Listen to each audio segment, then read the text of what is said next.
નમસ્કાર દોસ્તો, આપનો મિત્ર લલિત સુત્રિયા।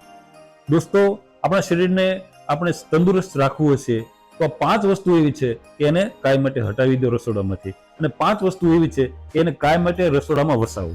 5 વસ્તુ જે રસોડામાંથી હટાવવાની છે એમાં નેગેટિવ અનાજમાં મેંદો, ઘઉંનો જે મેંદો હોય છે તે, અમેરિકન મકાઈ, પછી આપણા સફેદ ચાવલ, સોયાબીન, આ બધી વસ્તુઓ છે આપણે હટાવવાની છે। હટાવવાની વસ્તુ બીજી જોઈએ તો રિફાઇન્ડ ઓઇલ, પામોલિન ઓઇલ।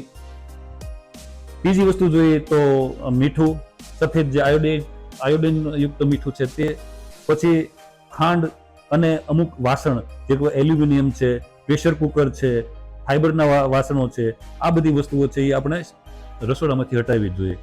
જે રસોડામાં રાખવાની જે વસ્તુ છે, વસાવવાની વસ્તુ છે, એ 5 વસ્તુઓમાં છે પોઝિટિવ અનાજ। પોઝિટિવ અનાજમાં આપણે જોઈએ 5 મિલેટ્સ આવે છે, એ 5 મિલેટ્સ આપણે વસાવી શકીએ। પછી બીજા અનાજમાં જોઈએ તો જુવાર, બાજરો, રાગી, દેશી મકાઈ, આ બધી વસ્તુઓ આપણે રસોડામાં વસાવવી જોઈએ। પછી ઘાણીનું તેલ, આ આપણે રસોડામાં રાખવું જોઈએ। રિફાઇન્ડ ઓઇલ આપણે હટાવી અને એની જગ્યાએ આપણે ઘાણીનું તેલ એટલે કે ઠંડુ તેલ આપણે વસાવવું જોઈએ। આપણે ગુજરાતમાં રહેતા હોઈએ તો ગુજરાતમાં જે રીતે અક્ષાંશ ને રેખાંશની ગણતરી કરવામાં આવે અને આપણા ધરતી પર જે પાકે છે ગુજરાતની ધરતી ઉપર એવા તેલ, તલ તેલ જે છે એ મુખ્ય રીતે વાપરવા જોઈએ। અને સેકન્ડમાં છે સિંગ તેલ, આ પણ એ દેશી ઘાણીમાં એને પીલાવીને એ તેલ આપણે વાપરવું જોઈએ। મીઠું જે છે સફેદ આયોડાઇઝ મીઠું, એની જગ્યાએ આપણે એક રો નમક આવે છે કે આપણે પહેલાના જમાનામાં રો નમક આપણે વાપરતા, એ વાપરવું જોઈએ। અથવા તો એની જગ્યાએ આપણે સિંધવ નમક પણ વાપરી શકીએ। હવે સિંધવ નમક અને સફેદ મીઠું વાપરવામાં ખ્યાલ એ રાખવો જોઈએ કે આપણા શરીરમાં સોડિયમ અને પોટેશિયમનું બેલેન્સ છે કે નહીં એ જાણીને પછી જ આપણે મીઠું કયું વાપરવું અને કેટલું પ્રમાણ વાપરવું એ જોવું જોઈએ। જો બંને બેલેન્સ હોય તો બંને બેલેન્સ રીતે બંને મીઠા વાપરવા જોઈએ।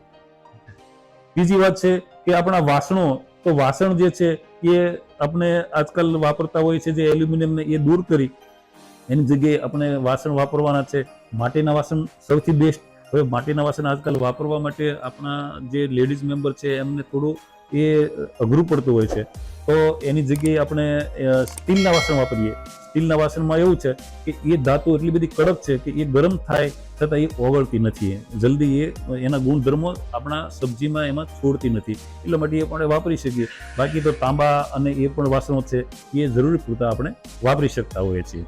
એ પછી આપણે જોઈએ તો ખાંડની જગ્યાએ આપણે મિશ્રી વાપરીએ, જે આપણે ખાંડશ્રીમાં બનેલી મિશ્રી હોય છે જે પીળા અનઇવન ગાંગડા ટાઈપની હોય છે, અને ગળપણમાં બીજું આપણે ગોળ પણ વાપરી શકીએ, અને કોઈક સામગ્રીમાં આપણે મધ પણ વાપરી શકીએ। અને એ મધ આપણું દેશી મધ હોવું જોઈએ।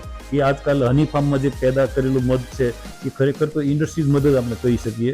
અને તમે એને સંઘરીને જોશો તો તમને ખ્યાલ આવશે કે કઈ રીતે એની ગુણવત્તા એ ગુમાવતું હોય છે।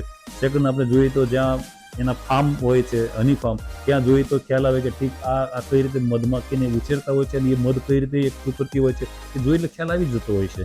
તો આ રીતે આપણે આપણી તંદુરસ્તને સારી કરવી છે તો આપણે 5 વસ્તુ છોડી છે એમ 5 વસ્તુ આપણે વસાવી છે। દોસ્તો, હેલ્થ રિલેટેડ નાના મોટા કોઈ પણ પ્રશ્નો હોય તો તમે મને કોમેન્ટ કરી શકો છો, પણ મારો વિડીયો સબસ્ક્રાઇબ કરવાનું ન ભૂલશો, જેથી કરીને હું નવા વિડીયો તમને હેલ્થ રિલેટેડ આપતો રહું।